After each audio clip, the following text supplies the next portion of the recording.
Allah azabona ukuntu abo mu muryango w'intumwa y'Imana bishimye nawe akwishimira. Niba Fatima Zahra alayha salam yaragendaga uko akambara uku, nawe umugore ukabyambara uko nguko, Fatima nakwishimira bitewe n'ukuntu wamukurikije wateye mu kirenge n'icyo yaciyemo, azakwishimira. Nanyuze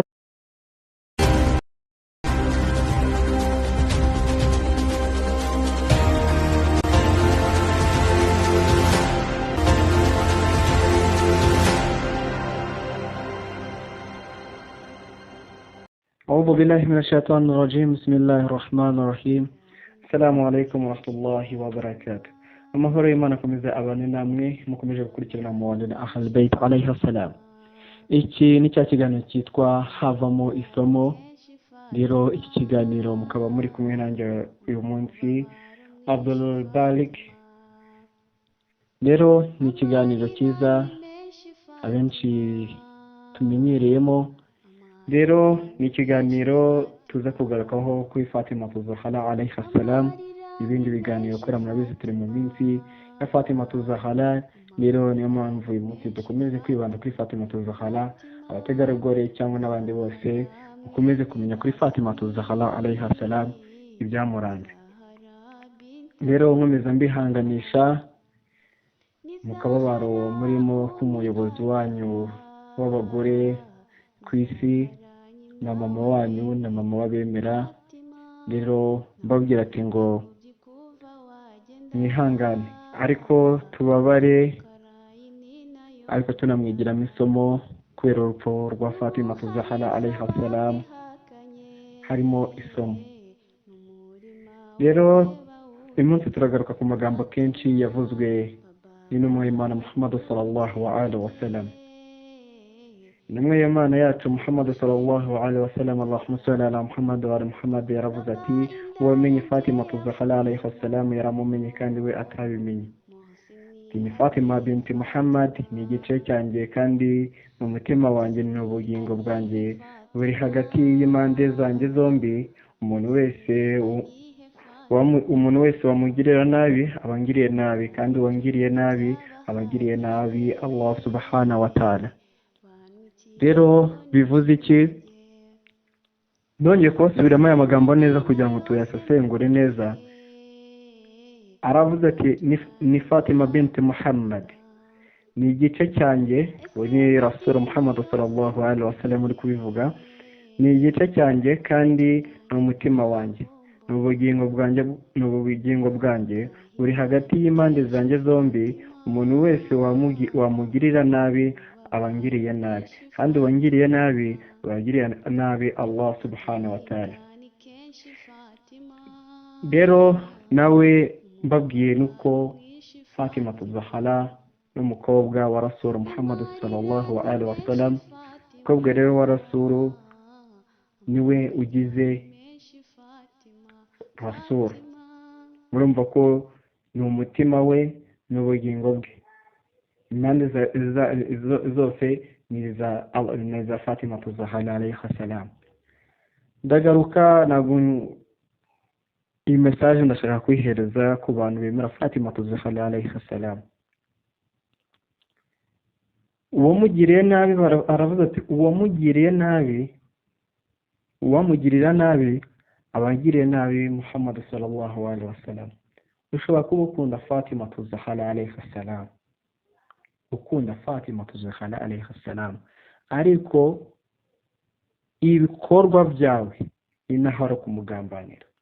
Ibikorwa byawe ukora bibi biba bimeze n'urugambana Fatima Zahra alayha salam. Rero utumva bavuze uwamugiriye nabi abagiriye nabi Rasul, na bimwe n'ubutari kumuheza nawe ishusho nziza wowe n'umwemera. Umuntu utamwemera nawe si yahera hehe wowe byakunaniye ujya kumwigisha Fatima Zahra alayha salam. Rero niyo mpamvu tugomba gukurikirana ibiganiro bigiye bitandukanye biri gucaho muri iki gihe cya Fatima Zahra alayha salam. Rero muntu ugambaniye Fatima Zahra alayha salam, ukamugambana mu bikorwa cyari ibintu byari byo byose, yaba ari uko yasize ati ngo data wanjye intumwa y'Imana Muhammad yanyigishije kwambara uku, yanyigishije kugenda imbere y'abantu batari abagabo, batari umugabo wanjye, tudahujije isano, tugomba kugenda uku mu bikorwa ibi n'ibi, ukamugambanira wowe, ukaba umuzi ukamugambanira, so ubikore. Icyo nacyo tubyita ko ari ukugambanira Fatima Zahra alayha salam.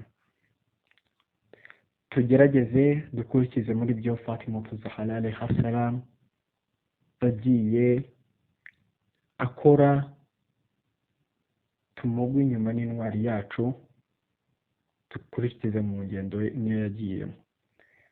Rero ntawe muntu umwanga wanga umuryango we uba uri kugambanira Fatima Zahra alayha salam, kandi Fatima Zahra alayha salam uri kugambanira, Fatima Zahra uri kugambanira, ati iyo umugambaniye ubugambaniye n'intumwa y'Imana, ati wagiriye nabi Fatima Zahra abangiriye nabi, kandi ngo nanjye wangiriye nabi abagiriye nabi Allah subhanahu wa ta'ala. Rero reka tuze dukomeza ku zindi ngingo tuvuga ku bindi zavuze n'intumwa y'Imana Muhammad sallallahu alaihi wasallam nyuma y'ikaswida kurikira ibindi.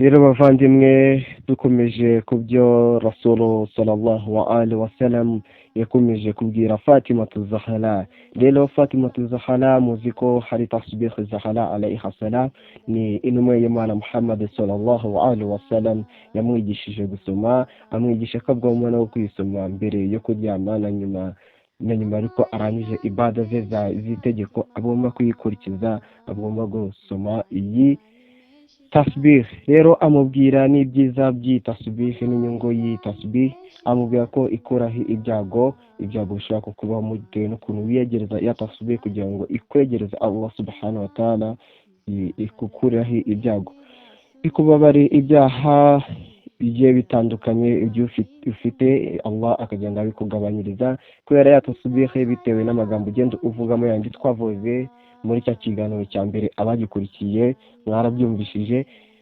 kandi ikwegereza Allah subhanahu wa ta'ala, ikurinda ibyago bigiye bitandukanye, kandi iyi tasbih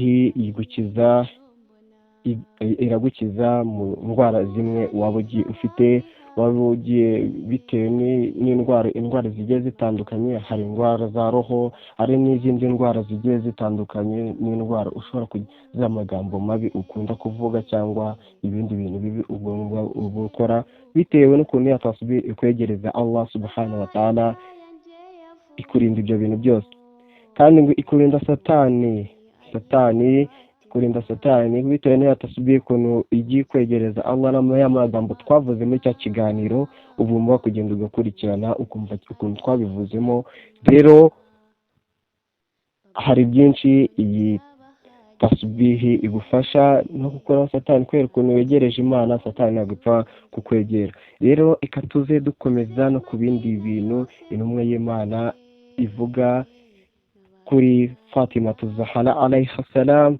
حبي فاطمة حبي فاطمة فاطمة فاطمة حبي فاطمة. Bavandimwe nkomeza no kubabwira ko turi muri cya kiganiro cyacu havamo isomo, muri kumwe nanjye Abdul Balki.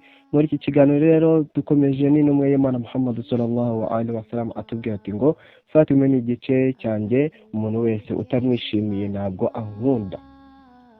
Niba utishimiye Fatima Zahra umukobwa w'intumwa y'Imana, Allahumma salli ala Muhammad wa ali Muhammad, ntabwo ukunda intumwa y'Imana.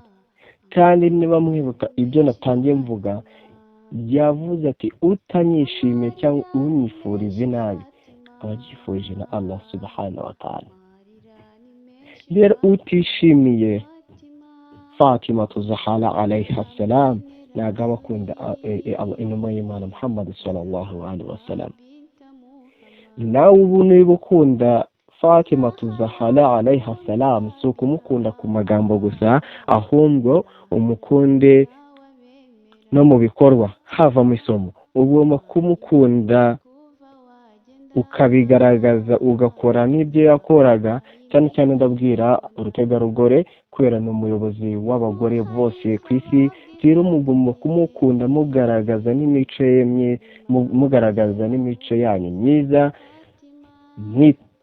mukurikiza imico yakoraga, imigenzo yakoraga, bitewe no gukunda Allah subhanahu wa ta'ala n'ukuntu yitwaraga muri sosiyete. Rero mugomba gukurikiza n'ibyo umuyobozi wanyu akunda kubikurikiza.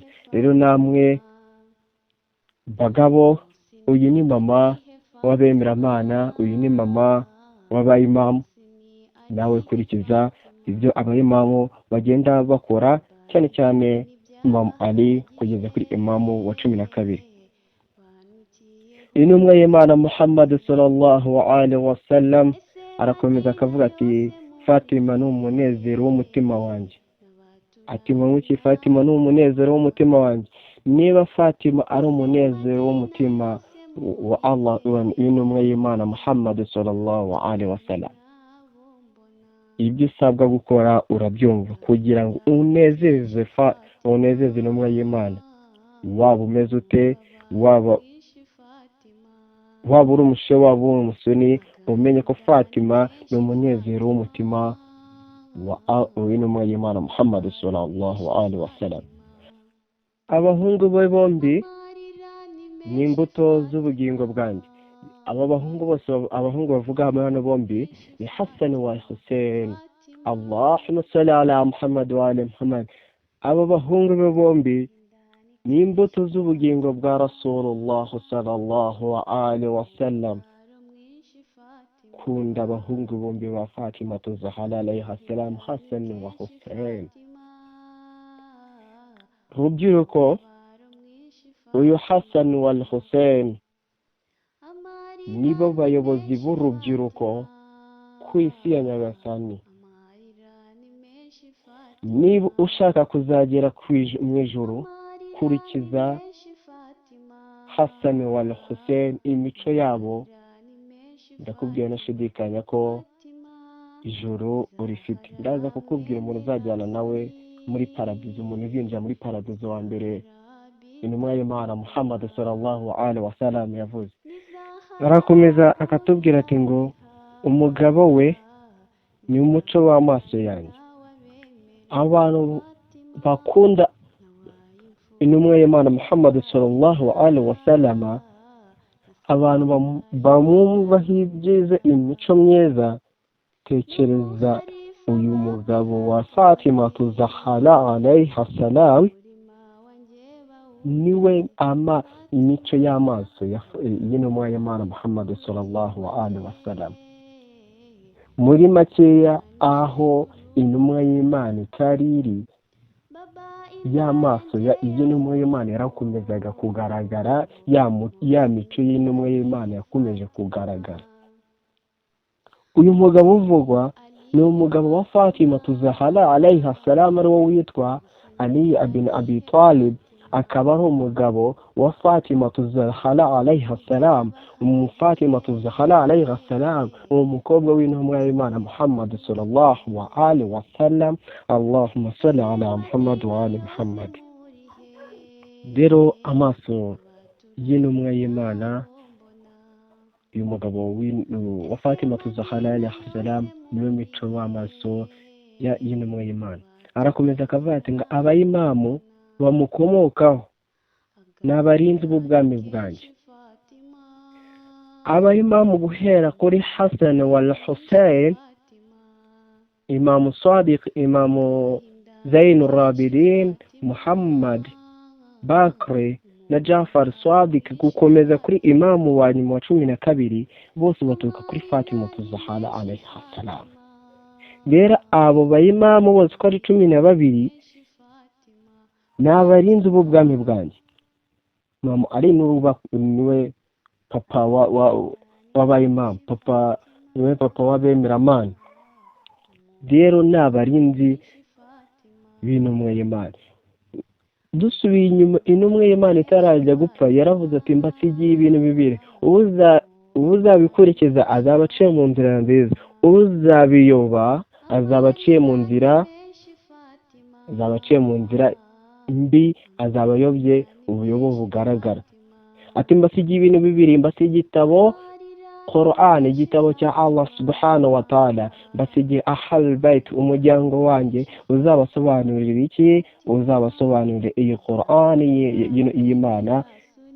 Bivuze aba barinzi bari kuvuga ahangaha bo mu muryango wa Fatima Zahra, abo mu muryango w'intumwa y'Imana nibo bagomba kudusobanurira Ahlul Bayt, bakagomba kudusobanurira Allah subhanahu wa ta'ala uwo ari we muri Quran, mu gitabo cyayo ibyo ibivugwamo.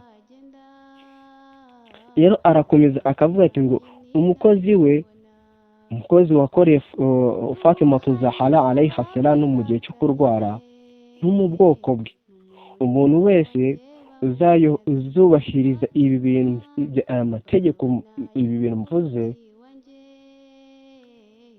umuntu uzabyubahiriza afite umutekano uhagije. Umuntu uzakurikiza Ahlul Bayt alayha salam azaba akurikije iki?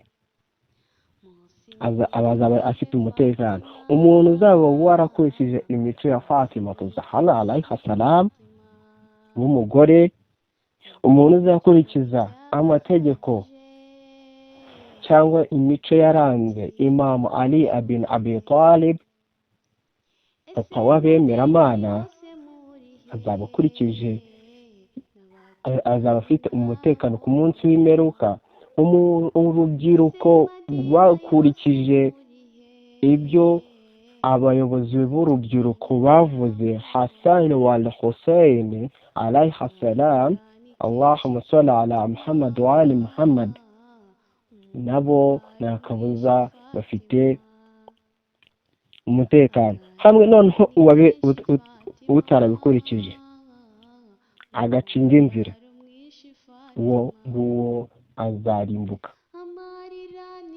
Ibyo nibyo dukura ku ntumwa y'Imana ubwayo yivugiye, ivuga abo mu muryango wayo agaciro banafite bo mu muryango. Rero intumwa y'Imana ibwira Fatima Zahra alayha salam ngo Allah niyishimiye ibyo mutishimiye, kandi yishimiye ibyo ibibanezeza, yishimiye ibibanezeza. Bivuze ute abantu bo mu muryango w'intumwa y'Imana, bavandimwe twumva iki kintu kirakomeye. Nushimisha abo mu muryango w'intumwa y'Imana, ugakora ibyo bakoze, ugakora ibyo bagutegetse, Allah azabona ukuntu abo mu muryango w'intumwa y'Imana bishimye, nawe akwishimira. Niba Fatima Zahra alayha salam yaragendaga uko akambara uko, nawe umugore ukabyambara uko nguko, Fatima nakwishimira bitewe n'ukuntu wamukurikije, wateye mu kirenge n'icyo yaciyemo, azakwishimira. Nanyuze kukwishimira, Allah nabona Fatima Zahra yishimye kubera ikiremwa cye cyakoze ibi ngibi, nawe uzabyishimira, kandi uzaba uri no mu nzira nziza, kubera uzaba waciye mu nzira nziza, uzaba waciye mu byo Allah subhanahu wa ta'ala yategetse Fatima Zahra alayha salam, nawe ukaba uri kubikora. Yabitegetse Fatima Zahra alayha salam, yabitegetse ahubwo ikiremwa cyayo biri muntu wese. Rero intumwa y'Imana Muhammad sallallahu alaihi wasallam arabivuga ati ngo Allah niyishimiye ibyo utishimiye. Muri make ntabwo yishimiye kubona n'ubutishimiye kubona umuntu ukuzi uzi Fatima Zahra alayha salam, umuntu uzi abayobozi bombi b'urubyiruko aribo Hassan wal Hussein, umuntu uzi papa we w'abemeramana kandi uri umwemeramana, akabona muri gukora ibintu bitamuhesheje icyubahiro, atishimira, Allah subhanahu wa ta'ala nawe nagakwishimira kubera wa n'ubundi wagiye mu bitandukanye n'ibyo Allah subhanahu wa ta'ala yakubwiye. Rero niyo muvandimwe nkugiriye inama, nanjye nkugiriye inama, fata umwanya wige Fatima Zahra alayha salam, fata umwanya wige Ali ibn Abi Talib, fata umwanya wige Hassan wal Hussein, fata umwanya wige Zainul Abidin, fata umwanya wige abayimamu bawe bose kugira ngo umenye ukuntu waca mu buzima bwawe. N'ubu uri umukire, dufite Imana yaduhaye idini ryoroshye, dufite abayimamu babaye abakire. Imam Sadiq alayhi salam, Allahumma salli ala Muhammad wa ali Muhammad, yabaye umukire. Reba kugenda umwiga umenye ukuntu yabayeho, ukuntu yabyitwaragamo muri ubwo bukire bwe. Imam Hadi wabaye muri gereza, genda umenye ukuntu nawe yabayeho. Imam Jawad, genda umenye ukuntu yabayeho. Abayimamu benshi babaye mu buzima bugoranye. Imam Ali yabaye mu buzima bwo bamuhuguza, bamutoteza. Genda umenye nawe niba uri guca mu bantu mu bintu bari gutoteza, abantu bari kukurwanira mu buyobozi bwawe, genda umenye ukuntu Imam Ali yabyitwayemo. Hassan wal Hussein, abo bombi nabo baciye mu bihe bigiye bikomeye. Genda urebe icyo bagenda babivugamo. Niba uri umwana mutoya, genda urebe, hari abayimamu batoya, hari abayimamu bapfuye bafite imyaka 25, 22, genda umenye te batarajya mu myaka 22 bari bifashe gute. Nk'isomo twese aha ngaha tugomba gukuramo, si wowe ndi kubwira gusa, ahubwo nanjye ndi kwibwira. Reka rero tuze nyuma y'iyi kaswida, nyuma yaho tuze dusoza ikiganiro tugirana inama insha Allah. Alhamdulillah nukarta, alhamdulillah. Turacyari mu kiganiro havamo isomo, ntabwo dutinda, turarangije, tugomba kurangiza iki kiganiro cyacu kugira ngo dukomeze. Rero buri wese aha ngaha amenye agomba kumenya ikimugenza, akamenya biri muri imamu we bitewe n'ukuntu abayeho mu buzima, akagomba kumwiga kugira ngo amufashe mu buzima bwe. Ukagomba kwiga kugira ngo bigufashe mu buzima bwawe. Fatima Zahra alayha salam, Allahumma salli ala Muhammad wa ali Muhammad. Ubu ngubu turi mu minsi ye, tukurira ku rw'urupfu rwe, ariko tugomba no kumenya icyamwishe, tukagomba no kumenya ataranapfa n'icyo twamwigiraho kugira ngo dusigarane iki isomo. Turira ariko dushaka kugira ute no kumenya isomo yari riri muri Fatima Zahra yitangira Allah subhanahu wa ta'ala, natwe tukazapfira muri urwo rugendo rwo kwitabira Allah subhanahu wa ta'ala. Rero umuntu wese wakurikiye Ahlul Bayt alayha salam, we mugore ukurikira Fatima Zahra alayha salam, umuyobozi w'abagore bose ku isi, umva aka kantu karatagushimisha, utazacika intege ngo nta nyungu ufite ejo hazaza mu gukurikira Fatima Zahra alayha salam.